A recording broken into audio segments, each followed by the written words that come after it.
Senhor, sejam muito bem-vindos a mais um programa da Adna Goiabeiras. E hoje eu estou com uma pessoa muito especial, uma das pessoas muito especiais que traremos aqui, que é uma mulher de Deus. E ela vai estar compartilhando conosco um testemunho tremendo que vai edificar muitas vidas, que vai edificar a tua vida. Mas antes de apresentá-la, quero lembrá-los que daqui a pouco, às 19 horas, daremos início ao nosso culto de adoração. Não saia daí, porque Deus quer falar ao seu coração nesta noite. Amém? E vamos lá para apresentar para vocês a nossa convidada, Wilza Ceballos. Seja muito bem-vinda. Paz do Senhor. Que honra, que alegria recebê-la aqui e fazer essa entrevista, né? E eu tenho certeza que vai vir muitos testemunhos maravilhosos que vai edificar meu coração e de você que está nos assistindo. Amém? Amém. É recíproco, Jéssica. Também estou muito feliz, muito honrada. Honrada principalmente por tudo que Deus já fez na minha vida. Porque se não fosse por Ele, eu não estaria aqui. É verdade. Então, Ele está me dando essa oportunidade e eu quero compartilhar com todos vocês essa oportunidade. Amém, amém. E vamos iniciar lá do começo, vamos fazer uma retrospectiva, né, do agir de Deus na tua vida. Como que começou o teu encontro com Jesus, o verdadeiro, primeiro e único e verdadeiro amor? Se a irmã nasceu no lar cristão, como que foi o começo da tua fé no Senhor Jesus? Conta pra nós, irmã. Eu conheci Jesus, eu tinha 8 anos de idade. Não tinha ninguém evangélico na minha família. Eu digo que eu e a minha irmã fomos as primogênitas na família. E a minha família nunca foi muito de nenhuma igreja, mas a gente ia na igreja católica de vez em quando, mas a gente não sentia nada. Era uma coisa muito estranha, eu não conseguia sentir muita paz naquilo. Eu até tinha, quando eu era criança, tinha um pouco de medo de entrar na igreja, porque eu via aquelas imagens de Jesus Cristo, né, morto, aquelas coisas, aquele sangue, eu tinha medo. E aí um dia eu conheci uma amiguinha num bairro que eu fui morar, um bairro bem distante da cidade, na periferia, e essa amiguinha me convidou para ir num piquenique. E ela pediu para que antes do piquenique a gente ouvisse a palavra de Deus na escolinha bíblica dominical. E eu ouvi pela primeira vez a história de Josué, não me esqueço até hoje. E aí meu coração acelerou. É tão interessante o que Deus faz na vida de criança, gente. Eu me lembro que quando a professora dizia assim, que eles a rodearam 7 vezes e gritaram, eu consegui acreditar em tudo aquilo que eu estava ouvindo. E naquele dia foi o dia que começou tudo na minha vida.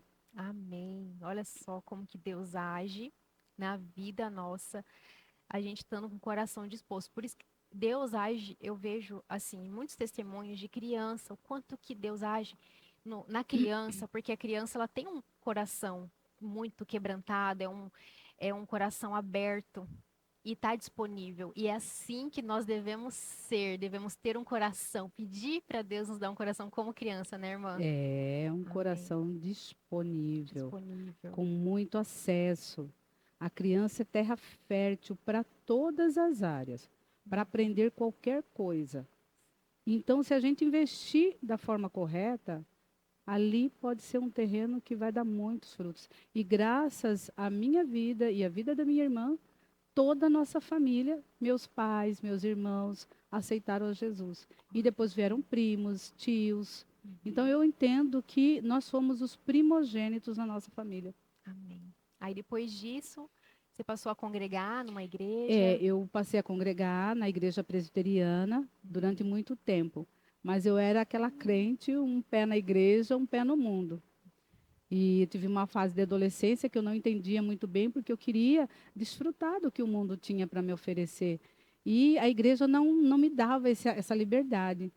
Então eu me via geralmente numa situação de crise espiritual. E passei para a juventude do mesmo jeito. Às vezes eu tinha momentos que eu tinha o entendimento e eu buscava muito. Mas parece que eu chegava num nível e não ia mais para frente.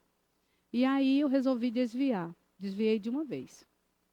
E depois disso, quando eu tinha 22 anos de idade, eu conheci uma pessoa, fiquei noiva dessa pessoa e não deu certo. E ali foi uma oportunidade que Deus usou para poder me resgatar de volta. Foi um momento difícil para mim, talvez foi o mais doloroso que eu já tive em toda a minha vida, porque eu nunca tinha passado por aquele sentimento, porque eu deitava com o coração doendo, acordava com o coração doendo e passava o dia inteiro com o coração doendo. Faltava um mês para a gente casar, com um vestido de noiva, com festa, com buffet, com tudo organizado. E nós tivemos uma briga, porque ele era da denominação católica e eu evangélica, desviada, né? Desviada. E aí começou aí. Eu falei, eu não aceito casar na igreja católica. Ele falou, e eu não aceito casar na igreja evangélica. E aí, por causa dessa discordância, a gente resolveu separar. E um dia Deus deu a oportunidade de a gente voltar. Mas o Espírito Santo não me deixou. Ele falou, filha, essa é a chance de você escolher o que você quer da sua vida. Eu tenho um casamento para a sua vida, que é algo que você nem imagina, que isso aí é fichinha diante disso. Mas se você voltar, vai fazer toda a diferença na sua vida. E aquilo veio no meu coração, e eu falei, não, está doendo, mas eu não vou voltar. E aquela decisão foi determinante para a minha vida. Para Deus agir, né, irmã? E com isso eu voltei para a igreja, não me afastei mais, comecei a buscar e eu conheci uma denominação que era pentecostal. E aí então fez a maior diferença, porque eu fui batizada com o Espírito Santo e parece que a gente recebe uma força sobrenatural que eu não tinha anteriormente. Por mais que eu fosse já evangélica há anos, mas eu não tinha aquela força. Então eu entendi que quando eu chegava naquele meu limite, na igreja que eu estava, é porque Deus tinha mais alguma coisa. E era o Espírito Santo. Quando eu conheci, eu falei, o quê? Isso é bom demais, não abro mão. E você não quer saber de outro prazer a não ser se deleitar no Senhor, né? Que é um prazer assim. É só quem literalmente busca intimidade com o Senhor para poder sentir e entender esse relacionamento, esse deleite no Senhor, né, irmã? É maravilhoso. Nós estávamos até conversando agorinha sobre isso antes de iniciarmos a gravação, que o segredo é o secreto, o segredo é a intimidade com o Senhor. Servir ao Senhor, ajudando o próximo, dando esmola, servindo na igreja, tudo isso é maravilhoso. Mas o principal que Deus quer de você, de mim, da irmã Ilza, né, irmã? É a intimidade, é o secreto, é ali que ele traz revelações para nós, né, irmã? Fala um pouquinho, irmã, para nós. E por mais que eu já tinha o Espírito Santo, mas eu ainda não Não entendia entendi. esse segredo do secreto. Eu não entendia. E às vezes Deus coloca situações na vida da gente que a gente vai, tipo, para a caverna, como Elias foi para aquela caverna, e a gente precisa de ajuda, mas só está você e Deus, não tem mais ninguém. E ali você descobre o que é uma intimidade. Porque você sabe que só quem vai entender é Ele. Parece que ninguém mais te entende, ninguém mais está olhando para você. E aí você descobre essa intimidade. Porque todas as vezes que eu chegava para Ele, nessa intimidade, eu saía dali com uma força sobrenatural. Então aquilo começou a ser um costume para mim, começou a fazer parte da minha vida. Eu precisava me alimentar daquilo para eu poder continuar. E cada vez que eu ia me entregando, mais eu queria, mais eu queria. E não parou, né? E Deus tem grandes promessas para a minha vida e eu creio que vai chegar um momento que eu vou estar em tempo integral para a obra de Pra Deus. obra de Deus. E, irmã, e Deus já vem te usando muito, né? Você faz parte do ministério aqui na igreja de hospitalidade e também é líder de dos discipulados aqui da igreja e também é uma advogada maravilhosa, né? Primeiramente é servo do Senhor e secular é advogada, é assim, né, irmã? Sim, Que primeiro nós estamos aqui é, para cumprir com o propósito do Senhor. E a irmã contou um pouquinho da história dela, de como que ela teve um encontro com o Jesus, né? Contou para nós o batismo dela no Espírito Santo, com o Espírito Santo. E ela veio trazer para nós aqui um testemunho muito forte. Um testemunho que nós como mulheres, né? Mas isso também para homens, que você pode levar para outra área da sua vida, ficarmos muito atentos, que é em relação a um tipo de vício que a gente acha, né, que a gente não tem ideia que isso pode se tornar um vício, a gente pode se tornar escravo disso. E E na palavra do Senhor, em 1 Coríntios 12:6, nos diz: tudo me é lícito, mas tudo me convém. Tudo me é lícito, mas não deixarei que nada me domine. E a gente tem que tomar muito cuidado, porque às vezes a gente acha que vício é só cigarro, tem muitos vícios, muitas coisas, principalmente no mundo moderno que nós estamos vivendo hoje, que tem se tornado um ídolo em nossos corações e vem nos escravizando.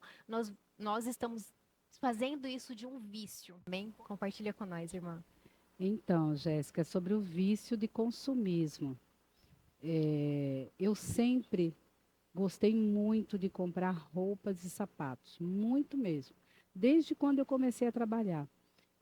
Quando era criança, nós éramos uma família de 9 irmãos, então eu sempre ganhava a roupa das minhas irmãs.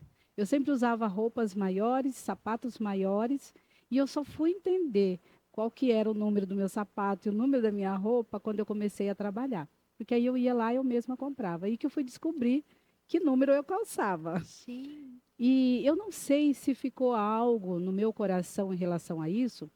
Então, todo o meu salário eu queria gastar sempre com roupas e sapatos, roupas e sapatos. Como eu vivia com os meus pais, meu dinheiro era só para isso, basicamente.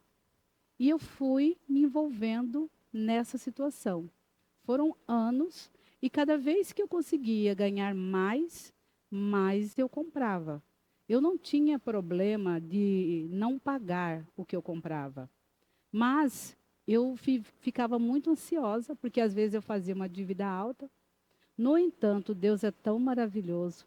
Como eu sempre fui uma dizimista fiel, eu creio que o Senhor não me deixava passar vergonha. Então, às vezes eu sofria achando que eu não ia conseguir pagar o cartão de crédito. Na última hora, Deus abria a porta e eu conseguia. No entanto, isso foi virando algo tão terrível na minha vida que eu estava assim, eu ia numa loja, se eu visse uma blusa que eu gostasse, tivesse 4 cores, eu comprava uma de cada cor. E eu nunca conseguia mais entrar numa loja e comprar uma peça de roupa. Se eu precisasse de uma roupa para ir numa festa, eu ia na loja dizendo que eu ia comprar uma peça, mas eu saía de lá com 2, 3, 4 sacolas. Então, aquilo era descontrolado. Mas eu ainda não estava entendendo o que estava acontecendo. Eu entendia assim: estou conseguindo pagar? Está tudo bem. Então, não via como uma maldade. E com isso, eu comecei a cada vez comprar mais. E à medida que eu fui ganhando mais, eu ia comprando mais. Chegou um momento que meu guarda-roupa não tinha mais espaço. E tinha vezes que eu tirava sacolas e sacolas de roupa, roupas seminovas. Isso quando não eram roupas com etiquetas que eu nunca vesti para doar. Eu não tinha também nenhum problema em doar. Eu doava. E às vezes eu achava até bom doar, porque aí eu podia ir lá, achava, tipo, eu doei, então eu posso ir lá e posso comprar mais. Mas eu comecei a ter o hábito de fazer escondido.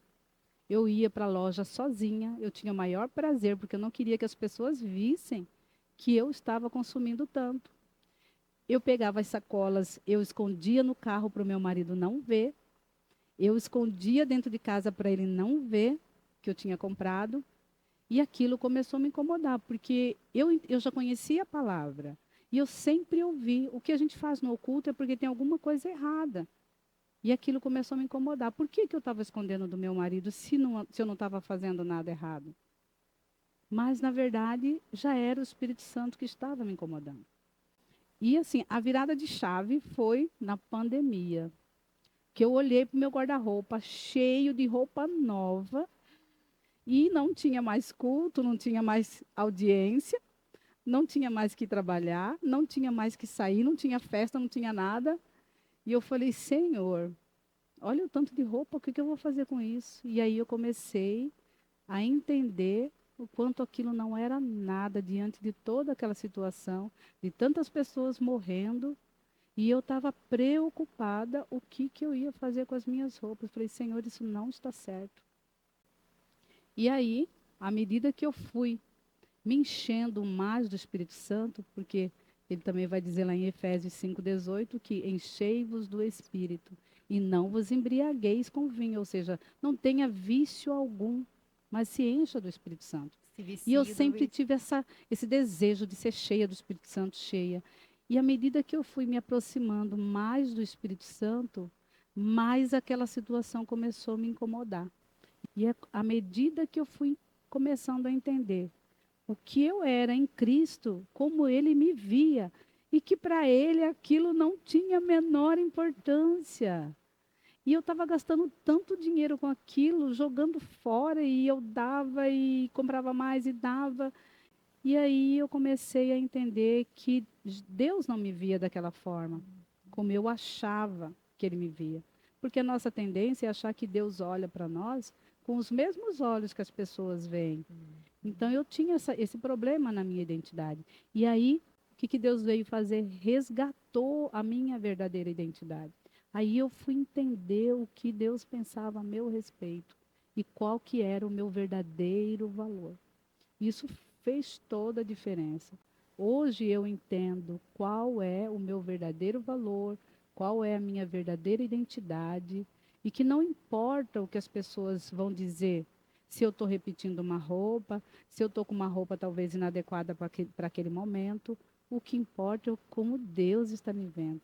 E Deus colocou aqui no meu coração agora para a irmã falar um pouquinho para quem está nos assistindo como nos encher do Espírito Santo de Deus.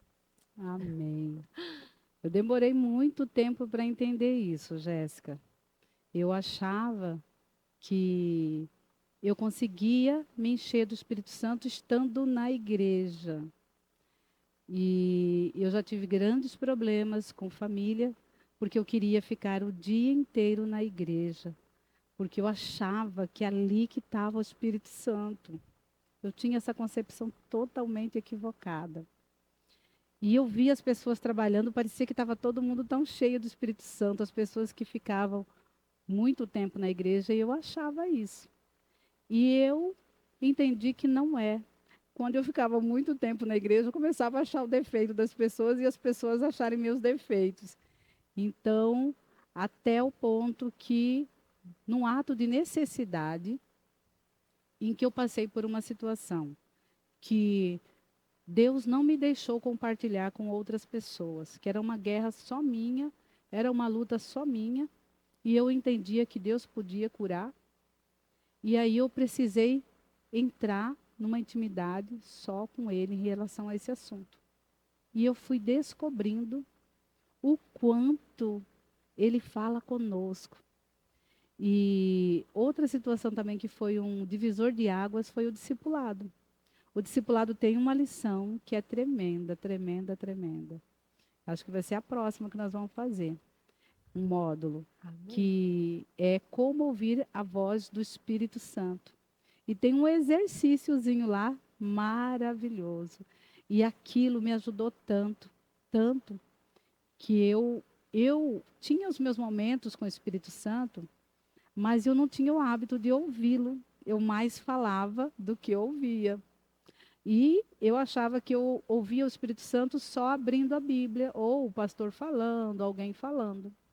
Mas eu não ouvia a voz dele, eram raras as vezes que eu ouvia nitidamente. E aí, com esse exercíciozinho, eu aprendi a ouvir a voz do Espírito Santo. E hoje é assim, eu chego, eu paro, falo, Espírito Santo me fala o que o Senhor quer falar, e automaticamente ele vem ministrando, ministrando, ministrando. Então, depois que eu descobri isso, eu nunca mais quis abrir mão, não quero, não tem nada que se compare, não tem o tempo todo aqui na igreja que se compare, amém. Tem pessoas que precisam trabalhar na igreja, né? Nós temos os nossos pastores que são em tempo integrais, né? Mas não era o meu caso, né? E eu estava equivocada, eles vêm aqui para trabalhar para a obra, Trabalhar para a obra é uma coisa, ter intimidade é outra coisa muito diferente. E na verdade você vinha achando que vindo que você iria se encher do Espírito Santo, achando que o Eu Espírito Santo achava. estivesse só dentro da igreja. Eu sempre venho pedindo para o Espírito Santo, me disciplina, me disciplina, porque a tua palavra, Senhor, diz que assim como um pai disciplina os teus filhos, o Senhor nos disciplina. Então eu uso essa palavra para falar para o Espírito Santo. A tua palavra diz que o Senhor nos disciplina, então me disciplina em relação a isso que eu estou falhando, me dá disposição para fazer isso. Eu peço força, ajuda para Ele, peço. E quando você começa a ouvi-lo, aí você começa a viver na dependência dele, porque você sabe que é a melhor coisa que tem. Eu tenho o hábito de começar o meu dia falando com Deus, sempre, sempre. E esse hábito começou com poucos minutos e foi aumentando e aumentando e aumentando. E você vai criando uma intimidade, uma relação tão gostosa com ele, que tem horas que você para, você está conversando com ele, como se fosse uma pessoa que estivesse do seu lado. Então, é um relacionamento real, como a gente relaciona com uma pessoa. Só que a forma que ele trata a gente, Jéssica, é tremenda. Primeiro, ele nunca nos julga, Jéssica. Nunca o Espírito Santo me julgou. E aí a gente fica avaliando, né? A gente julga tanto as pessoas, né? A gente é tão pronto para poder criticar e julgar, mas todas as vezes que o Espírito Santo falou comigo, em nenhum momento ele falou: filha, você está assim, errada, querendo jogar alguma culpa na minha cabeça. Nunca. Ele sempre vem com uma palavra doce. É algo sobrenatural. Não tem nada que se compare. Não tem pessoas que, de repente, tenham um vício de droga mesmo. E eu digo assim, gente, não tem overdose melhor do que a overdose do Espírito Santo. Quando a gente testemunha sobre algo que nós estamos sendo curadas, é, faz com que nós venhamos a ser ainda mais curadas, né? Mas já chegou o momento de você pensar assim: ah, mas por que que eu vou falar disso, sendo que mês passado eu fui lá e gastei horrores, acabei consumindo demais? Vem esse pensamento, que eu acho que é uma seta do inimigo, querendo nos paralisar para não testemunhar aquilo que Deus está fazendo na nossa vida. Por que que eu estou falando isso? Porque eu venho testemunhando nas minhas redes sociais em relação ao vício do celular, em relação ao que o celular vem fazendo é, com a nossa geração, né? O mau uso do celular está nos adoecendo de tal forma. Mas chega a um tempo, chega momentos que é algo que Deus está me curando ainda. Eu estou num processo de cura e eu acredito que diariamente eu vou precisar me curar. Diariamente eu preciso me disciplinar para não perder meu tempo no celular. E às vezes me vem um julgamento que, por que que eu estou falando disso se ontem eu passei não sei quanto tempo no meu celular? Como se eu estivesse sendo hipócrita, sabe? Mas isso que a irmã falou me fez refletir sobre isso, que nós, independente se a gente nunca vai estar 100% curada, né? E nós precisamos testemunhar, estar falando, porque através da cura que Jesus faz em nós, ele cura a vida de outras pessoas, ele nos usa para curar outras pessoas, né? Independente se a gente nunca vai estar 100% curada, porque nós somos carne, enquanto estivermos aqui na terra, né? Nós estaremos sujeitos a errar, a falhar, a cair. O que importa é que nós reconhecemos e viemos a nos arrepender, né, irmã? Então, mesmo se eu não estou 100% curada, eu não posso deixar isso me paralisar, porque eu estou recebendo testemunhos de pessoas que, Jéssica, eu fiz um propósito com o Senhor, me afastei da rede social e está sendo maravilhoso, Deus está agindo na minha vida, sabe? Nós vamos perceber, Jéssica, o poder da nossa boca, o poder da nossa palavra, daquilo que nós estamos proclamando. Então, mesmo que você ainda não conseguiu vencer 100%, cada vez que você proclama, isso vai gerando vida no mundo espiritual. Porque a palavra, ela é vida, ela gera vida, ela é uma semente. Então você não pode deixar de acreditar e de proclamar. Mesmo se você tiver uma recaída, continue proclamando. Porque essas setas vêm exatamente para te desestimular a continuar lutando. E você não pode, porque é tudo um processo. Nada vai acontecer do dia para a noite. Tem curas que realmente elas são do dia para a noite, mas tem outras que não. Vai ser um processo. E cada avanço que você vai tendo, você precisa festejar por ele, sim. E quando você tem a coragem de falar que você teve uma recaída, você recebe força. A próxima vez você vai ter mais força para dizer não para a sua carne. Isso vai gerando uma força em nós. É algo sobrenatural que não tem explicação. É só Deus mesmo.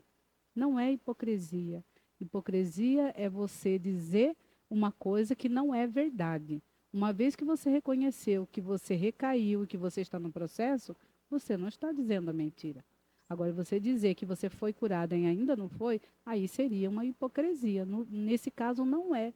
É você dizer a verdade, é a realidade. Eu estou num processo. Eu mesma aqui agora, eu não poderia te falar, Jéssica, para eu dar esse testemunho, eu tinha que estar 100% curada. Eu estou em processo. É um processo que vai, não sei quanto tempo, mas vai chegar uma hora que eu não vou ter dificuldade nenhuma. Irmão Wilza, compartilhe agora conosco, com quem está nos assistindo, uma mensagem, né, que você gostaria de ministrar no coração de quem está nos assistindo, para que a pessoa possa identificar se tem algum vício também. Deixe uma mensagem para edificar a vida de quem está nos assistindo. A palavra que eu quero dizer para vocês é que o vício, ele é gerado por causa de um vazio que tem na nossa alma. Na verdade, é um vazio. A gente quer preencher esse vazio de alguma forma. E esse vazio, eu não posso dizer que é só as pessoas não cristãs que não conhecem Jesus que têm. Mas nós que estamos aqui podemos também ter esse vazio, porque nós podemos não estar dando liberdade para que Deus realmente venha nos encher. Então, esse vazio só não tem roupa, não tem droga, não tem álcool, não tem nada que vai preencher. É só Jesus Cristo. E eu quero falar com você que está nos assistindo, que ouviu todo esse testemunho aqui. E eu quero dizer para você que Jesus Cristo, ele está pronto, disposto para a hora que você quiser chamá-lo, para vir preencher esse espaço vazio, esse espaço que está direcionando você para algo que não está te trazendo alegria, não está te trazendo felicidade. Ele está disponível e você pode clamar e falar: Jesus Cristo, eu quero que o Senhor entre no meu coração. Ele só precisa ouvir isso. Você só precisa expressar isso. Onde quer que você esteja, não tem nenhuma limitação para Jesus Cristo de território, de lugar. Ele está aí. É só você chamar. Fala: Jesus Cristo, entra no meu coração. Venha suprir as minhas necessidades. Venha preencher todo o vazio do meu coração. E você vai ver que tudo vai mudar. Ele vai começar uma obra e ele vai até o fim, enquanto ele não tiver feito tudo o que ele precisa fazer na sua vida, para que você tenha a verdadeira paz, para que a sua vida tenha o verdadeiro sentido. Ele não vai deixar de trabalhar com você. Amém?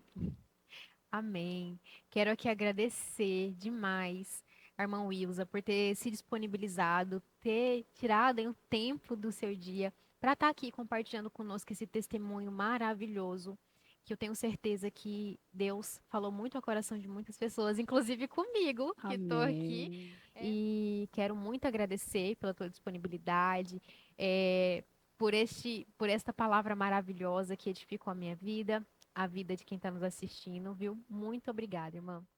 E você que nos assistiu até aqui, muito obrigada pela sua atenção, mas não saia daí, que já vamos iniciar o nosso segundo culto, culto de adoração. Vamos junto adorar ao Senhor, aquele, o único que é digno de toda honra, de toda glória e todo louvor. Que Deus quer falar ao teu coração esta noite. Amém? Deus abençoe sua vida e até o próximo programa. Fica com Deus.